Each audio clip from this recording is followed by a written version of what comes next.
Ja, välkomna till Sverige. Tack ska du ha. Tack så mycket. Vad är förväntningarna nu? Är det viktigast att slå Frans, eller vad är det viktigaste? Vi har mødt Frans mange gange. Fantastisk fyr. Super sej. Så cool. Jamen, vi er her, fordi at vi har været sammen i 4 år som gruppe, og har arbejdet meget intens med at bruge vores popmusik faktisk til at gøre en forskel, og arbejder for børn og unge i Danmark sådan til daglig i virkeligheden med at sprede et budskab om fællesskab og det her behov for at komme sammen på en positiv og hjertelig måde. Yeah. Og så længe vi får lov til at tale om det og synge det ud, så føler vi os faktisk allerede som vinder. Och själva låten som ni sjunger, var kommer den ifrån? Har ni varit delaktiga i den låten? Jamen det er faktisk sådan, at vi faktisk selv har skrevet sangen, og vi har skrevet den på, fordi vi gerne vil koge alt det arbejde ned, vi har lavet de sidste 4 år, ind i en sang på 3 minutter.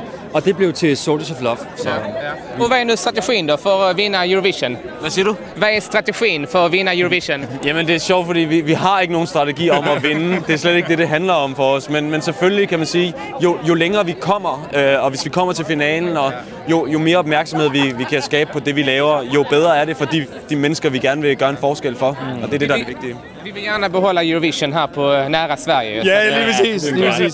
Vi skal gøre vores hjemme her også. Det er super dejligt. Ja, ni får lycka till. Tak skal du have.